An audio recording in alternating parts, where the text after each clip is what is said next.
Hello students, कैसे हैं आप सभी। Good morning all of you. आज अपन फिर से आ गए हैं अपना फार्मास्यूटिकल केमिस्ट्री का लेक्चर नंबर 4 लेके। अपन ने इसके पहले डिस्कस किया था एरर, फिर types of error, sources of error, सारे कुछ डिस्कस हो चुके थे। उसके बाद का नेक्स्ट लेक्चर अपना आया था एक्यूरेसी प्रिसीजन का।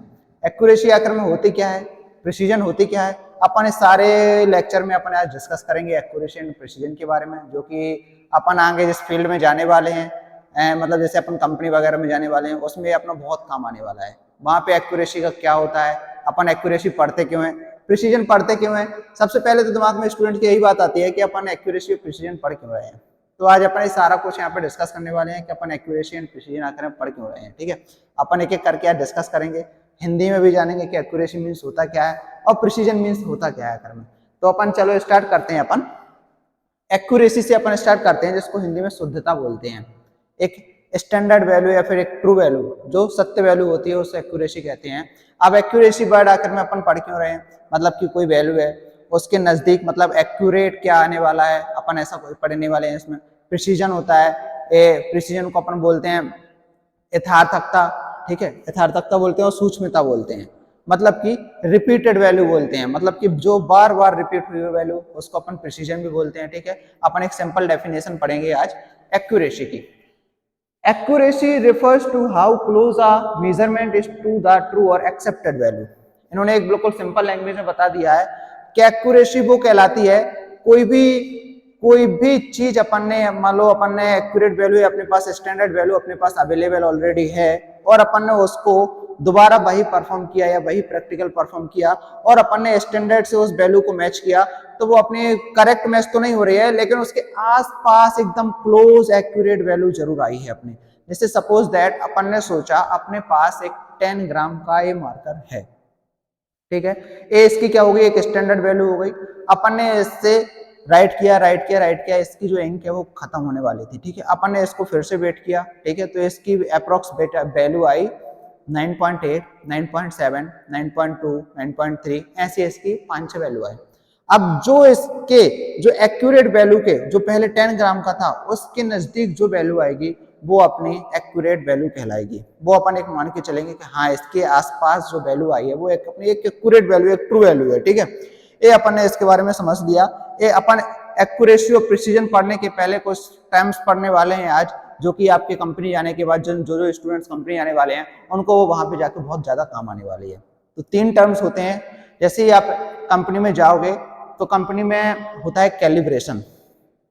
कैलिब्रेशन एक बोलने में तो बहुत इजी वर्ड है कैलिब्रेशन, लेकिन कैलिब्रेशन के जो अंदर के पार्ट्स हैं उनको समझना एक बहुत टफ काम हो जाता है, बहुत कठिन काम हो जाता है करना, कि कैलिब्रेशन हम क्यों कर रहे हैं, कैलिब्रेशन का काम ऐसा क्या है। तो कैलिब्रेशन एक वर्ड बहुत जरूरी है। कोई भी ड्रग जब बनती है, कोई भी रॉ मटेरियल जब आता है, तो सबसे पहले अपना एक कैलिब्रेशन वर्ड ही आता है, उसका बे होता है, फिर वो जाके अपने प्रोसेस एरिया में काम के लिए यूज होती है। ठीक है, तो अपन वर्ड करेंगे एक्यूरेसी से ही लेंगे, लेकिन उसके पहले 3 वर्ड्स आते हैं जो अपन को बहुत पता होने चाहिए। ठीक है, पहला वर्ड आता है सेंसिटिविटी, सेंसिटिविटी। ठीक है, सेंसिटिविटी अपन ने यहाँ पे वर्ड ले लिया। ठीक है, दूसरा वर्ड आता है इसेंट्रिसिटी,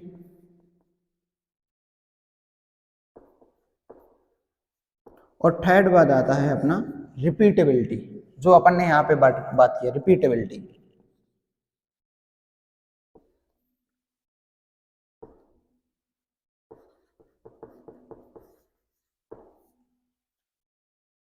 सेंसिटिविटी, इसेंट्रिसिटी और रिपीटेबिलिटी, ये 3 वर्ड्स आए हैं अपने। तो इन 3 वर्ड्स अपने आखिर में आए क्यों हैं।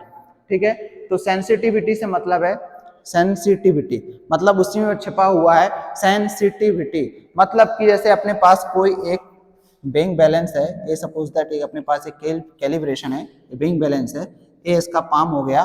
ठीक है, तो जो इसका ये पाम है, तो आप लोगों ने घर पे देखा होगा, आप लोग काफी बार किराने की दुकान पे गए होंगे, तो वहां पे एक इलेक्ट्रॉनिक बैंक बैलेंस होता है, इलेक्ट्रॉनिक कांटा होता है।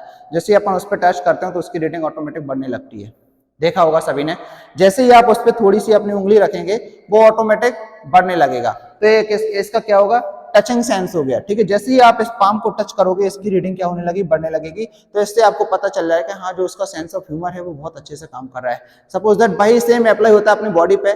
जैसे ही अपन ने यहाँ पे टच किया, अपन को माइंड में पता चल जाता है कि हाँ कहाँ टच हो गया। अपन चल रहे हैं रास्ते पे और अपन को क्या हो गया, रास्ते में एक कांटा लग गया, अपन को तत्काल पता चले, कहाँ पे पता चला, माइंड में पता चला। जैसे ही अपने सेंस ऑर्गन्स ऑटोमेटिक जनरेट हुए और अपन को तत्काल पता चल गया कि अपन को एक कांटा लग गया है पैर में, ठीक है। ऐसे ही होता है बैंक बैलेंस का काम। जैसे ही आपने इस पे ऐसे टच किया, उसकी रीडिंग ऑटोमेटिक दौड़ने लगी। अब बात आती है इसेंट्रिसिटी की, कि इसेंट्रिसिटी क्या होता है। इसेंट्रिसिटी जैसे कि 5 अपने पास स्क्वायर में है, अपने पास एक ए है, एक ए जगह है, एक ए जगह है, एक बीच का सेंटर हो गया और एक ए हो गया, ठीक है। तो अपन जो भी अपने पास वेट है उसको 5 जगह रख के चेक करेंगे, 1 2 3 4 और एक मिडिल में 5 जगह अपन ने बे करके वो आइटम रखा उस पे बैंक बैलेंस पे, इलेक्ट्रॉनिक बैंक बैलेंस पे, और पता लगाया कि ये अलग अलग जगह अलग अलग पाम पे रखने के बाद क्या जो बैंक बैलेंस का जो मतलब इक्वल वेट है वो क्या करेक्ट आ रहा है अलग अलग पाम पे रखने के बाद। ये क्यों करते हैं, ये इसलिए करते हैं क्योंकि यहाँ पता लगाना होता है कि अलग अलग पाम पे वेट रख के कि कैलिब्रेशन जो है वो अपना प्रॉपर काम कर रहा है या नहीं कर रहा है। ये क्या हो गया, अपना एक इसेंट्रिसिटी हो गया। अब थर्ड बात आता है अपना रिपीटेबिलिटी।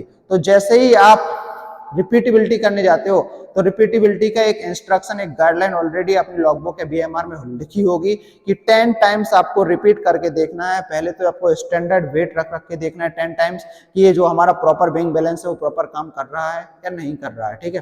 तो आप पहले उन 10 टाइम्स को उसको देखोगे, फिर उसकी एक लिमिट होगी, उस लिमिट के बाहर नहीं जाना चाहिए, लीस्ट काउंट के बाहर नहीं जाना चाहिए।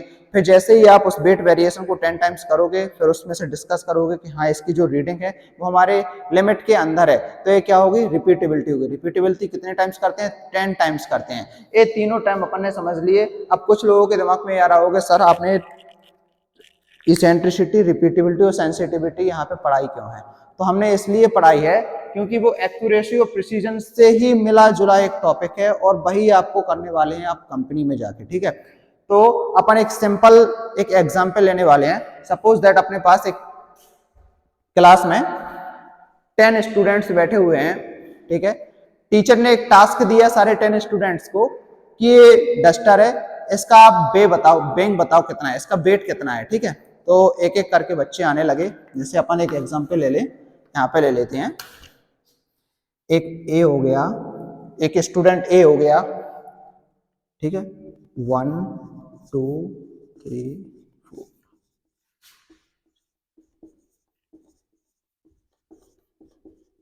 ये अपने पास क्या हो गए, सीरियल वाइज एक नंबर हो गए। अब अपन उनके नाम रख देते हैं,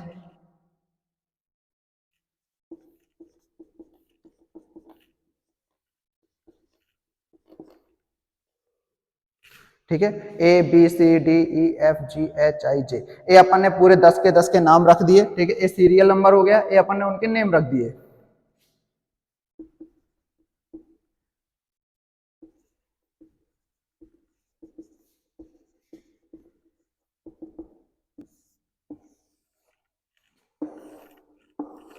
ठीक है, ये अपना सीरियल नंबर हो गया और एक स्टूडेंट्स के नेम हो गए। अब टीचर ने टास्क दिया कि इस डस्टर का सभी को वेट बताना है, इस डस्टर का सभी को वेट बताना है कि इस डस्टर का आखिर में वेट है कितना, ठीक है। तो अब देखना कैसे आता है। एक बच्चा आया पहले ए, उसने अंदाज लगाया, वेट किया, जो भी किया उसने, ठीक है। दोनों उसमें आते हैं, वेट किया, उसने बोला सर मेरा 92 ग्राम आया, ठीक है। बी वाला आया, किया 90 ग्राम आया, ठीक है। सी आया 94 ग्राम आ गया, डी आया 100 ग्राम आ गया, ई आया, इसका आ गया कितना 92 आ गया, ठीक है।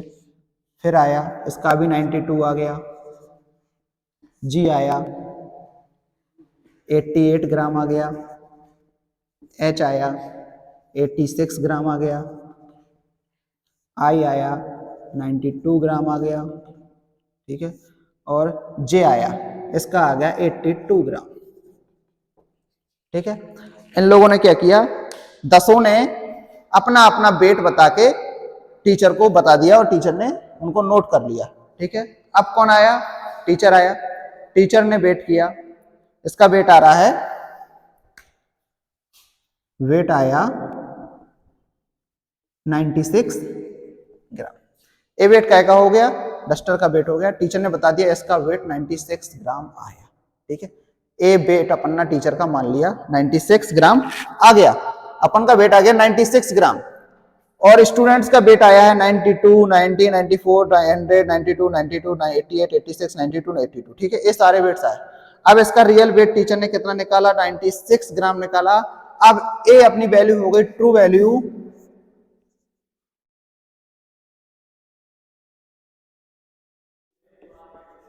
ए वैल्यू हो गई अपनी ट्रू वैल्यू।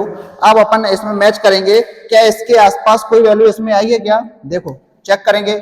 92 नहीं है, 90 नहीं है, 94 हाँ इसके मिलते जुलते हैं, 100 बहुत ज्यादा नीचे हो जाएगी, 92, 92, 88, 86, 92, 82। इसके पास वाली वैल्यू कौन सी है, 94 हो गई। तो अपनी जो वैल्यू 92 वैल्यू है वो कौन सी हो गई, एक्यूरेट वैल्यू हो गई। ठीक है, उसको अपन ने क्या कर दिया, एक्यूरेट बोल दिया। ये वैल्यू हो गई अपनी एक्यूरेट वैल्यू, वो 94, 92 लिख दिया अपन ने, 94 अपनी एक्यूरेट वैल्यू हो गई। ठीक है, ये 94 अपनी एक्यूरेट वैल्यू हो गई। तो अपनी जो एक्यूरेसी अपन जो चेक करने वाले थे, ट्रू वैल्यू के पास में जो वैल्यू आएगी प्रैक्टिकल अपना परफॉर्म करते करते या बेट करते करते, तो वैल्यू अपनी एक्यूरेट वैल्यू कहलाएगी, एक एक्सेप्टेड वैल्यू कहलाएगी। तो वो क्या हो गया, एक्यूरेसी हो गया। समझ में आ गया होगा आप लोगों के कि एक्यूरेसी आखिर में हमने किया क्या है। जैसे कि आपने ओलंपिक बहुत लोगों ने खेला होगा, ओलंपिक होता है ऐसा होता है, एक क्या हो गया, एक ओलंपिक का गोल हो गया। अब इस पे आपको निशाना लगाना है। ठीक है, सपोज दैट यहां से अपन ने निशाना लगाया, एक ने निशाना लगाया इधर, इसका आ गया इधर, दूसरे ने निशाना लगाया इधर आ गया, तीसरे ने निशाना लगाया इधर आ गया, चौथे ने भी लगाया और इधर आ गया, पांचवें ने लगाया इधर आ गया।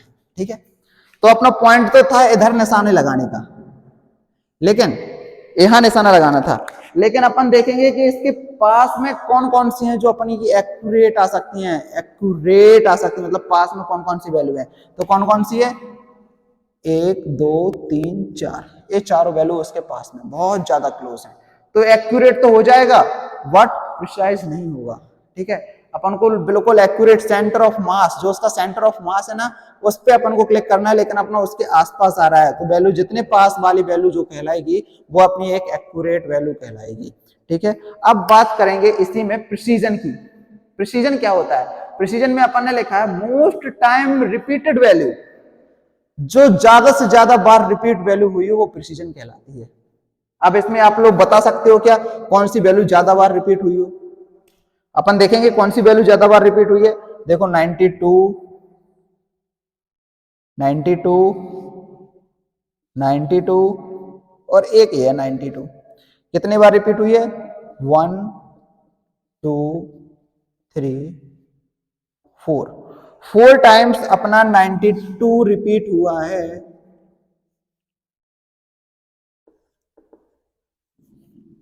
ठीक है, 4 टाइम्स अपना 92 रिपीट हुआ है, तो अपन ने डेफिनेशन में ही बोला है कि मोस्ट टाइम रिपीटेड वैल्यू, जो ज्यादा बार वैल्यू रिपीट हुई हो उसको हम प्रिसीजन बोलते हैं। तो यहाँ पे सीधा सीधा फंडा है, कितने बार 92 रिपीट हुआ है, 1, 2, 3, 4, यानी कि जो अपना 92 है वो अपनी एक प्रिसाइज्ड वैल्यू है। प्रिसाइज्ड वैल्यू समझते हैं, ये हो गई अपनी प्रिसाइज्ड वैल्यू, जो 92 है अपनी वो एक प्रिसाइज्ड वैल्यू हो गई अपनी। ठीक है, अब यहाँ पे आप लोगों को समझ में आ गया होगा कि एक्यूरेसी क्या कहलाती है और प्रिसीजन क्या कहलाती है। अपन ने बिल्कुल एक सिंपल वे में समझ लिया है कि एक्यूरेसी क्या कहलाती है और प्रिसीजन क्या कहलाती है, और अपन ने इसका ये भी पढ़ लिया है अपन ने कि एक्यूरेसी आखिर हम आगे चलकर करने क्या वाले हैं। तो जो भी आप यहाँ पे अभी प्रैक्टिकल करोगे, अभी इसमें आगे आने वाले हैं लिमिट टेस्ट वाले प्रैक्टिकल, जिसमें आपके पास एक टेस्ट सॉल्यूशन, एक स्टैंडर्ड सॉल्यूशन होगा। ठीक है, तो टेस्ट सॉल्यूशन की रीडिंग आपको पता हो गई और स्टैंडर्ड सॉल्यूशन की अपन को पता करनी होगी। ठीक है, ऐसे अपन को और भी प्रैक्टिकल्स आगे मिलेंगे